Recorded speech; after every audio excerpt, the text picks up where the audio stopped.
Let me show you how your brain looks like during the day. You wake up, you grab your phone, you start scrolling. After some time, you eat a high carb breakfast, and then you start working or start studying while opening all the messages and Instagram in your phone. Allow me to pull back the curtain of dopamine to you. Dopamine is a neurochemical and its level increases when there is any novelty or uncertainty, or there is any anticipatory reward, and your brain works by contrast. So what goes up must come down. Hence, after you wake up, you grab your phone and there is a high uncertainty on what will be in your phone. Who liked your story, who messaged you, who liked your recent post. So there is a high release of dopamine, and what goes up must come down. So the level of dopamine after some time of your scrolling and checking your messages, etc., decreases.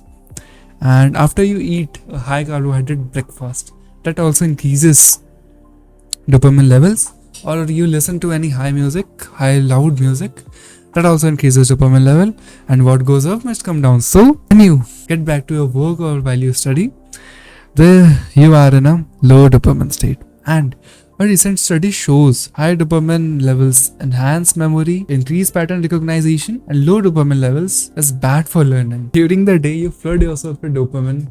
Then how the heck in this world, while you sit down to study or any creative work, it doesn't have that anticipatory reward or uncertainty like that of scrolling and visiting a social media. You will not just enjoy working. It's not that you cannot focus or be creative enough. It's your brain is conditioned expecting a certain amount of dopamine in order to focus. Anything below that level gets filtered out by your brain as boring or difficult. So what is the solution? How you can just enjoy all the things that you want to do along with doing all the creative and study work that you want to do.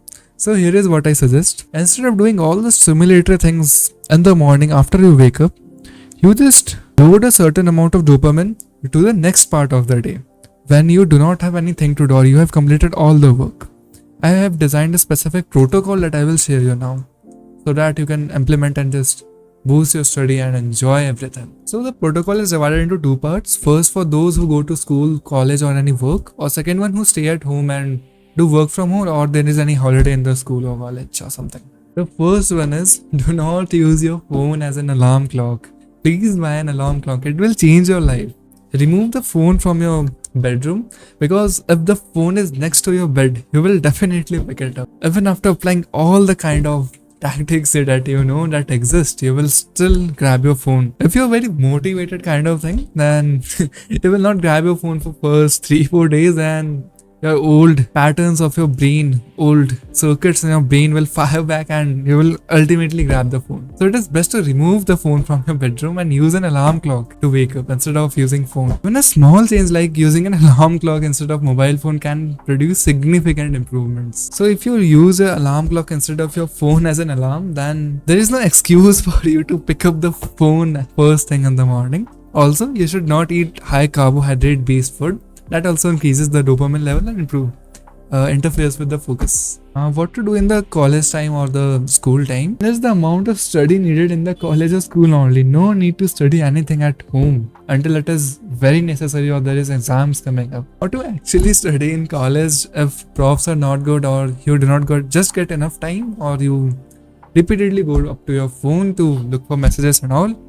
So, ways to ensure that you are not on your phone in your college or school. Put your phone in your bag instead of your pocket. There is a concept of out of sight, out of mind. Also, if you put your phone in your bag instead of your pocket, it reduces the frequency of visual and tactile stimuli, lowering the dopamine triggering levels. Second thing is, use notification summary feature instead of repeatedly receiving the notifications, direct notifications of all the messages or the likes or posts of your socials. I literally do not have any notification on of any app in my phone. I do not want any other app or any multinational company to control my brain and my routine. Receiving direct notifications from different socials and apps is very uncertain, and it is very novel for our brain. So it will just increase the dopamine level by a very large amount. Use the feature of grayscale in your phone.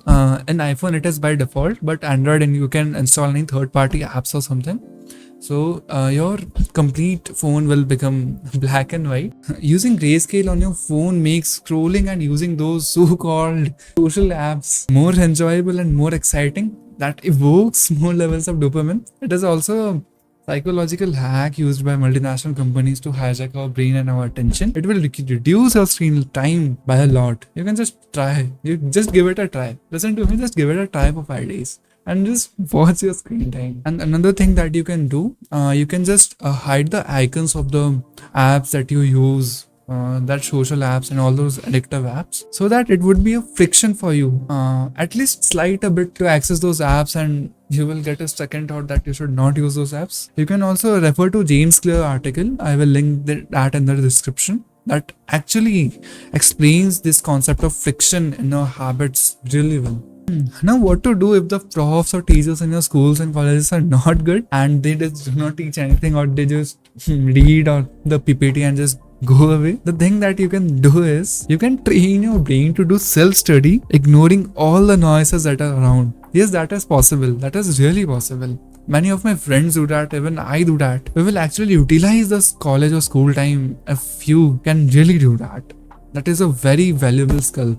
If you want to utilize the school or college time and do not want to study after the college or school words. Also, you can also use the concept of productive downtime using transitions or gaps like travel time or while you go to canteen or something like that. Productive downtime leverages moments with low work demands to engage in light productive activities such as planning, writing or updating task lists. You can do all of those things in the productive downtime time that do not require much of mental effort. Like you can also listen to podcasts or listen to any audiobook that will enhance your brain and intellect. In lunch, eat low to mid carbohydrate based food to avoid the evocation of dopamine in the midday.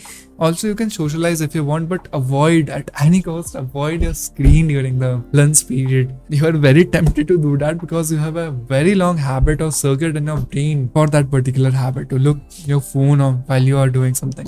Instead of looking at your phone and looking for any shows that evoke a large amount of dopamine, you can listen to podcasts or read something like a book in the PDF form, obviously. After you come home after college, school or the work that you do, you can do a physical work like gym sort of, but do not use too loud music while working, because there's a concept of dopamine stacking in which you should combine natural evoking dopamine with small rewards such as ambient music or sunlight, so that your motivations keeps flowing without extreme dopamine spikes. After the gym or physical activity period, if you are interested, you can do some work on your side hustle or creative work or any hobby that you want. And then this is the time that you're waiting for so long, the dopamine loading time. Now in the dopamine loading time, you can do anything that you want. You can watch any episode, you can go to your socials, post something, view story, comments, likes, everything that you wanted. And because all of the day work is done and you have finished everything, this will not at all sabotage your productivity. You can utilize it, do all the social things that you want. Even this system is more sustainable because you are not eliminating the reward, you are actually planning them strategically to use them in a strategic time after all of your work is done, so that it doesn't interfere with your focus levels. And after the dopamine loading period, sleep for 6 to 7 hours. Even you can use polyphasic sleep techniques in which you sleep for 2 hours or something like that. I will explain in my next videos. And avoid using screen for around 1 hour before sleeping. That affects your sleep quality a lot. And if you are not sleeping well, then the next day you will not feel well energized and you will not be able to focus as much as you can, because sleep actually resets all the dopamine level. And if you cannot sleep well, your dopamine level will not be reset and it will again sabotage your productivity.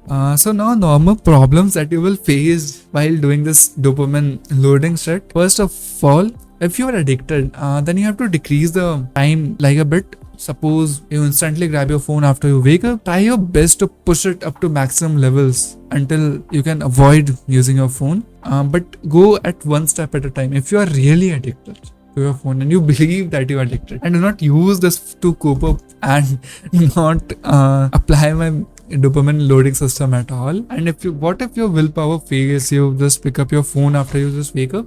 Increase friction or there are various habit forming tendencies that I will explain in the next video that you can use and get rid of your phone completely. What about maladaptive daydreaming? what is actually maladaptive daydreaming. If you're daydreaming for a bit longer period of time, then that is maladaptive. You can write it down somewhere. Even there is a con in being creative that you daydream a lot. You do maladaptive daydreaming. So what you can do is, while you're working, or suppose you started daydreaming, write it down somewhere and use that particular daydreaming or the topic of daydreaming and the dopamine loading time. Because daydreaming actually enhances or spikes the dopamine levels a lot, because many times we just think that we have achieved something or imagine all the things that we are achieving, but we have not actually achieved that. So it is anticipatory, it is novel for our brain, so it spikes the dopamine level. So we should avoid it and we should use that in our dopamine loading time. What is the protocol for non-college students or those who are at home and want to work or the holiday days? This system is same. You have to just load the dopamine level at the end of the time.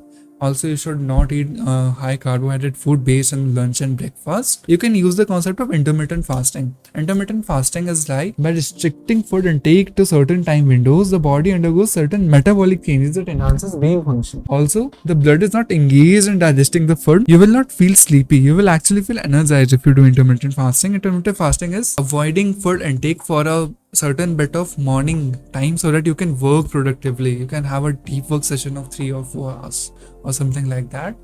And while you are at home, you can use all the deep work protocols that I will explore in the next videos to enhance your productivity in those particular times. And after those deep work blocks, you can just re-energize with your family, friends, or play some sports or go out. And after that, there is the normal schedule. Here is what I actually want you to do. Use my system at least for 5 days and see the results yourself. Do not guess anything that it will not work or this is shit and everything. Just use it for 5 days, measure your results. I want you to track hours of focused study per day. How rewarding is your study on a scale of 10? Overall mood and energy levels. How is your sleep quality? And time spent on social media and entertainment. I guarantee you will see a dramatic change. Just test it yourself. While tracking something, you can use Notion or any software like that. You can use journals too. Also, replace the dopamine spiking activities with something natural, like you can have cold shower, you can do meditation, you can play some sports